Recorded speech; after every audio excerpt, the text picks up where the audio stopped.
أعوذ بالله من الشيطان الرجيم. بسم الله الرحمن الرحيم. ياسين والقرآن الحكيم إنك لمن المرسلين على صراط مستقيم تنزيل العزيز الرحيم لتنذر قوما ما أنذر آباؤهم فهم غافلون لقد حق القول على أكثرهم فهم لا يؤمنون إنا جعلنا في أعناقهم أغلالا فهي إلى الأذقان فهم مقمحون وجعلنا من بين أيديهم سدا ومن خلفهم سدا فأغشيناهم فهم لا يبصرون وسواء عليهم أأنذرتهم أم لم تنذرهم لا يؤمنون إنما تنذر من اتبع الذكر وخشي الرحمن بالغيب فبشره بمغفرة وأجر كريم إنا نحن نحيي الموتى ونكتب ما قدموا وآثارهم وكل شيء أحصيناه في إمام مبين واضرب لهم مثلا أصحاب القرية إذ جاءها المرسلون إذ أرسلنا إليهم اثنين فكذبوهما فعززنا بثالث فقالوا إنا إليكم مرسلون قالوا ما أنتم إلا بشر مثلنا وما أنزل الرحمن من شيء إن أنتم إلا تكذبون قالوا ربنا يعلم إنا إليكم لمرسلون وما علينا إلا البلاغ المبين قالوا إنا تطيرنا بكم لئن لم تنتهوا لنرجمنكم وليمسنكم منا عذاب أليم قالوا طائركم معكم أئن ذكرتم بل أنتم قوم مسرفون وجاء من أقصى المدينة رجل يسعى قال يا قوم اتبعوا المرسلين اتبعوا من لا يسألكم أجرا وهم مهتدون وما لي لا أعبد الذي فطرني وإليه ترجعون أأتخذ من دونه آلهة إن يردني الرحمن بضر لا تغن عني شفاعتهم شيئا ولا ينقذون إني إذا لفي ضلال مبين إني آمنت بربكم فاسمعون قيل ادخل الجنة قال يا ليت قومي يعلمون بما غفر لي ربي وجعلني من المكرمين وما أنزلنا على قومه من بعده من جند من السماء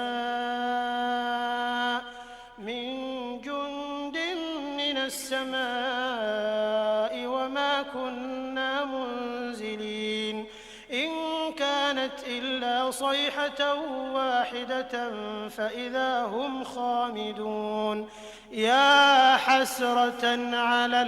العباد ما يأتيهم من رسول إلا كانوا به يستهزئون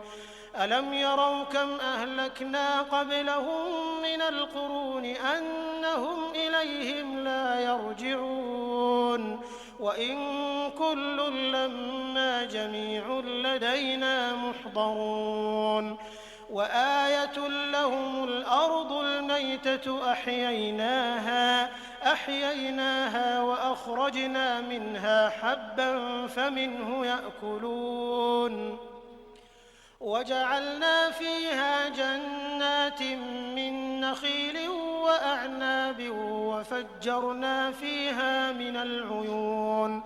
ليأكلوا من ثمره وما عملته أيديهم أفلا يشكرون سبحان الذي خلق الأزواج كلها مما تنبت الأرض ومن أنفسهم ومما لا يعلمون وآية لهم الليل نسلخ منه النهار فإذا هم مظلمون والشمس تجري لمستقر لها ذلك تقدير العزيز العليم والقمر قدرناه منازل حتى عاد كالعرجون القديم لا الشمس ينبغي لها أن تدرك القمر ولا الليل سابق النهار وكل في فلك يسبحون وآية لهم أنا حملنا ذريتهم في الفلك المشحون وخلقنا لهم من مثله ما يركبون وإن نشأ نغرقهم فلا صريخ لهم ولا هم ينقذون إلا رحمة منا ومتاعا إلى حين وإذا قيل لهم اتقوا ما بين أيديكم وما خلفكم لعلكم ترحمون وما تأتيهم من آية من آيات ربهم إلا كانوا عنها معرضين وإذا قيل لهم أنفقوا مما رزقكم الله قال الذين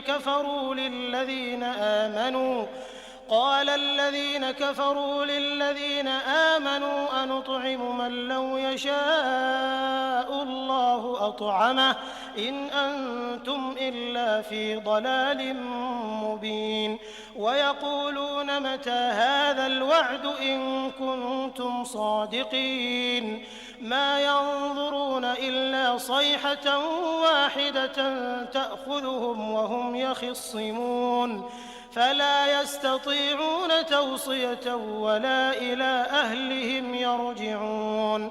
ونفخ في الصور فإذا هم من الأجداث إلى ربهم ينسلون قالوا يا ويلنا من بعثنا من مرقدنا هذا ما وعد الرحمن وصدق المرسلون إن كانت إلا صيحة واحدة فإذا هم جميع لدينا محضرون فاليوم لا تظلم نفس شيئا ولا تجزون إلا ما كنتم تعملون إن أصحاب الجنة اليوم في شغل فاكهون هم وأزواجهم في ظلال على الأرائك متكئون لهم فيها فاكهة ولهم ما يدعون سلام قولا من رب رحيم وامتازوا اليوم أيها المجرمون ألم أعهد إليكم يا بني آدم ألا تعبدوا الشيطان إنه لكم عدو مبين وأن اعبدوني هذا صراط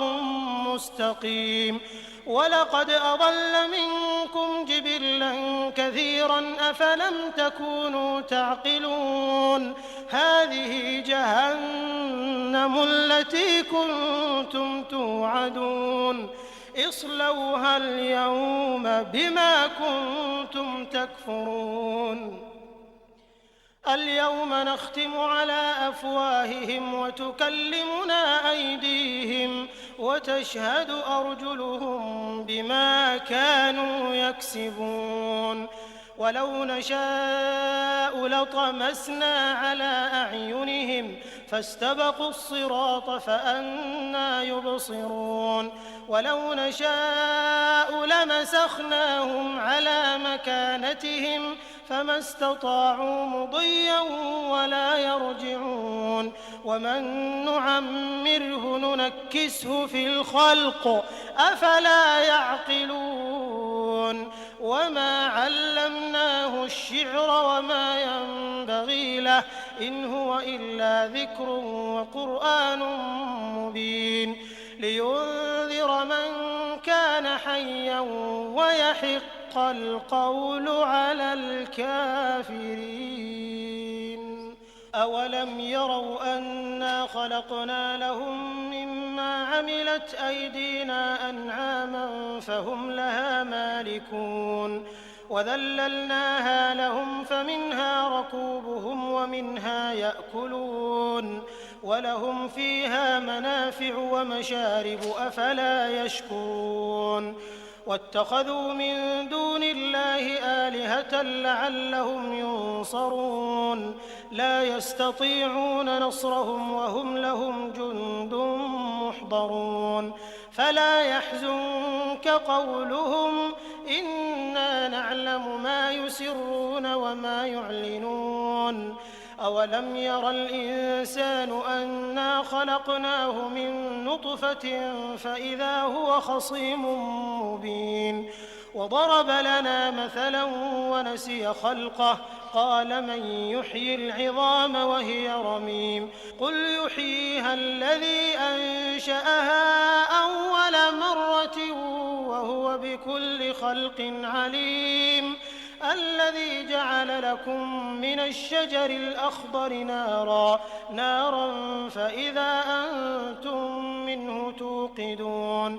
أوليس الذي خلق السماوات والأرض بقادر على أن يخلق مثلهم بلى وهو الخلاق العليم إنما أمره إذا أراد شيئا أن يقول له كن فيكون فسبحان الذي بيده ملكوت كل شيء وإليه ترجعون بسم الله الرحمن الرحيم الرحمن علم القرآن خلق الإنسان علمه البيان الشمس والقمر بحسبان والنجم والشجر يسجدان والسماء رفعها ووضع الميزان ألا تطغوا في الميزان وأقيموا الوزن بالقسط ولا تخسروا الميزان والأرض وضعها للأنام فيها فاكهة والنخل ذات الأكمام والحب ذو العصف والريحان فبأي آلاء ربكما تكذبان خلق الإنسان من صلصال كالفخار وخلق الجان من مارج من نار فبأي آلاء ربكما تكذبان رب المشرقين ورب المغربين فبأي آلاء ربكما تكذبان مرج البحرين يلتقيان بينهما برزخ لا يبغيان فبأي آلاء ربكما تكذبان يخرج منهما اللؤلؤ والمرجان فبأي آلاء ربكما تكذبان وله الجوار المنشآت في البحر كالأعلام فبأي آلاء ربكما تكذبان كل من عليها فان ويبقى وجه ربك ذو الجلال والإكرام فبأي آلاء ربكما تكذبان يسأله من في السماوات والأرض كل يوم هو في شأن فبأي آلاء ربكما تكذبان سنفرغ لكم أيها الثقلان فبأي آلاء ربكما تكذبان يا معشر الجن والإنس إن استطعتم أن تنفذوا من أقطار السماوات والأرض فانفذوا لا تنفذون إلا بسلطان فبأي آلاء ربكما تكذبان يرسل عليكما شواظ من نار ونحاس فلا تنتصران فبأي آلاء ربكما تكذبان فإذا انشقت السماء فكانت وردة كالدهان فبأي آلاء ربكما تكذبان فيومئذ لا يسأل عن ذنبه إنس ولا جان فبأي آلاء ربكما تكذبان يعرف المجرمون بسيماهم فيؤخذ بالنواصي والأقدام فبأي آلاء ربكما تكذبان هذه جهنم التي يكذب بها المجرمون يطوفون بينها وبين حميم آن فبأي آلاء ربكما تكذبان ولمن خاف مقام ربه جنتان فبأي آلاء ربكما تكذبان ذواتا أفنان فبأي آلاء ربكما تكذبان فيهما عينان تجريان فبأي آلاء ربكما تكذبان فيهما من كل فاكهة زوجان فبأي آلاء ربكما تكذبان متكئين على فرش بطائنها من استبرق وجنى الجنتين دان فبأي آلاء ربكما تكذبان فيهن قاصرات الطرف لم يطمثهن إنس قبلهم ولا جان فبأي آلاء ربكما تكذبان كأنهن الياقوت والمرجان فبأي آلاء ربكما تكذبان هل جزاء الإحسان إلا الإحسان فبأي آلاء ربكما تكذبان ومن دونهما جنتان فبأي آلاء ربكما تكذبان مدهامتان فبأي آلاء ربكما تكذبان فيهما عينان نضاختان فبأي آلاء ربكما تكذبان فيهما فاكهة ونخل ورمان فبأي آلاء ربكما تكذبان فيهن خيرات حسان فبأي آلاء ربكما تكذبان حور مقصورات في الخيام فبأي آلاء ربكما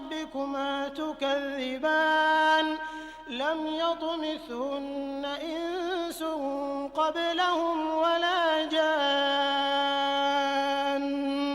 فبأي آلاء ربكما تكذبان متكئين على رفرف خضر وعبقري حسان فبأي آلاء ربكما تكذبان تبارك اسم ربك ذي الجلال والإكرام بسم الله الرحمن الرحيم إذا وقعت الواقعة ليس لوقعتها كاذبة خافضة رافعة إذا رجت الأرض رجا وبست الجبال بسا فكانت هباء منبثا وكنتم أزواجا ثلاثة فأصحاب الميمنة ما أصحاب الميمنة وأصحاب المشأمة ما أصحاب المشأمة والسابقون السابقون أولئك المقربون في جنات النعيم ثلة من الأولين وقليل من الآخرين على سرر موضونة متكئين عليها متقابلين يطوف عليهم ولدان مخلدون بأكواب وأباريق وكأس من معين لا يصدعون عنها ولا ينزفون وفاكهة مما يتخيرون ولحم طير مما يشتهون وحور عين كأمثال اللؤلؤ المكنون جزاء بما كانوا يعملون لا يسمعون فيها لغوا ولا تأثيما إلا قيلا سلاما سلاما وأصحاب اليمين ما أصحاب اليمين في سدر مخضود وطلح منضود وظل ممدود وماء مسكوب وفاكهة كثيرة لا مقطوعة ولا ممنوعة وفرش مرفوعة إنا أنشأناهن إنشاء فجعلناهن أبكارا عربا أترابا لأصحاب اليمين ثلة من الأولين وثلة من الآخرين وأصحاب الشمال ما أصحاب الشمال في سموم وحميم وظل من يحموم لا بارد ولا كريم إنهم كانوا قبل ذلك مترفين وكانوا يصرون على الحنث العظيم وكانوا يقولون أئذا متنا وكنا ترابا وعظاما أئنا لمبعوثون أو آباؤنا الأولون قل إن الأولين والآخرين لمجموعون إلى ميقات يوم معلوم ثم إنكم أيها الضالون المكذبون لآكلون من شجر من زقوم فمالئون منها البطون فشاربون عليه من الحميم فشاربون شرب الهيم هذا نزلهم يوم الدين نحن خلقناكم فلولا تصدقون أفرأيتم ما تمنون أأنتم تخلقونه أم نحن الخالقون نحن قدرنا بينكم الموت وما نحن بمسبوقين على أن نبدل أمثالكم وننشئكم فيما لا تعلمون ولقد علمتم النشأة الأولى فلولا تذكرون أفرأيتم ما تحرثون أأنتم تزرعونه أم نحن الزارعون لو نشاء لجعلناه حطاما فظلتم تفكهون إنا لمغرمون بل نحن محرومون أفرأيتم الماء الذي تشربون أأنتم أنزلتموه من المزن أم نحن المنزلون لو نشاء جعلناه أجاجا فلولا تشكرون أفرأيتم النار التي تورون أأنتم أنشأتم شجرتها أم نحن المنشئون نحن جعلناها تذكرة ومتاعا للمقوين فسبح باسم ربك العظيم فلا أقسم بمواقع النجوم وإنه لقسم لو تعلمون عظيم إنه لقرآن كريم في كتاب مكنون لا يمسه إلا المطهرون تنزيل من رب العالمين أفبهذا الحديث أنتم مدهنون وتجعلون رزقكم أنكم تكذبون فلولا إذا بلغت الحلقوم وأنتم حينئذ تنظرون ونحن أقرب إليه منكم ولكن لا تبصرون فلولا إن كنتم غير مدينين ترجعونها إن كنتم صادقين فأما إن كان من المقربين فروح وريحان وجنة نعيم وأما إن كان من أصحاب اليمين فسلام لك من أصحاب اليمين وأما إن كان من المكذبين الضالين فنزل من حميم وتصلية جحيم إن هذا لهو حق اليقين فسبح باسم ربك العظيم بسم الله الرحمن الرحيم تبارك الذي بيده الملك وهو على كل شيء قدير الذي خلق الموت والحياة ليبلوكم أيكم أحسن عملا وهو العزيز الغفور الذي خلق 7 سماوات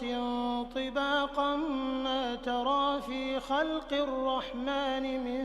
تفاوت فارجع البصر هل ترى من فطور ثم ارجع البصر كرتين ينقلب إليك البصر خاسئا وهو حسير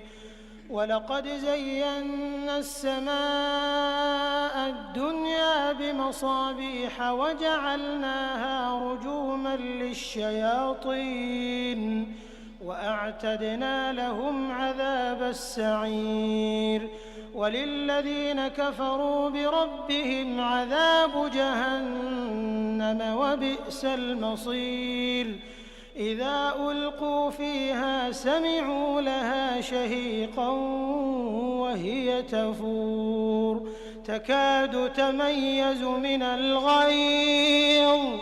كلما ألقي فيها فوج سألهم خزنتها ألم يأتكم نذير قالوا بلى قد جاءنا نذير فكذبنا وقلنا ما نزل الله من شيء إن أنتم إلا في ضلال كبير وقالوا لو كنا نسمع أو نعقل ما كنا في أصحاب السعير فاعترفوا بذنبهم فسحقا لأصحاب السعير إن الذين يخشون ربهم بالغيب لهم مغفرة وأجر كبير وأسروا قولكم أو اجهروا به إنه عليم بذات الصدور ألا يعلم من خلق وهو اللطيف الخبير هو الذي جعل لكم الأرض ذلولا فامشوا في مناكبها وكلوا من رزقه وإليه النشور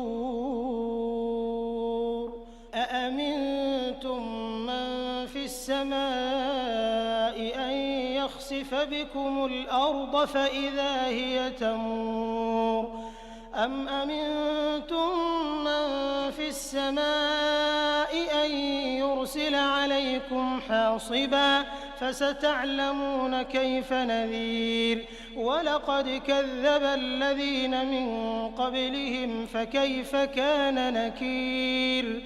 أولم يروا إلى الطير فوقهم صافات ويقبضن ما يمسكهن إلا الرحمن إنه بكل شيء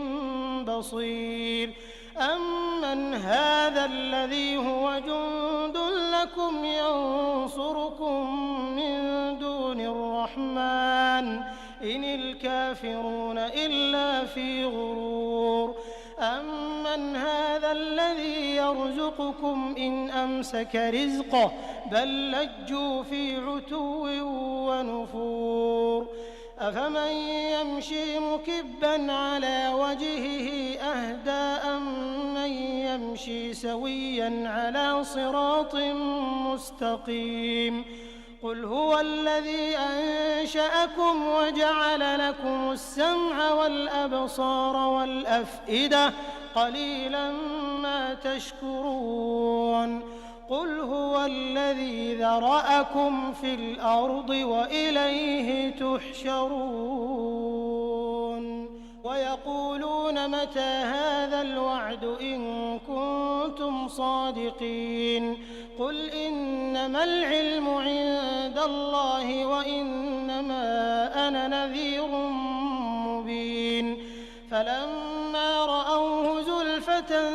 سيئت وجوه الذين كفروا وقيل هذا الذي كنتم به تدعون قل أرأيتم إن أهلكني الله ومن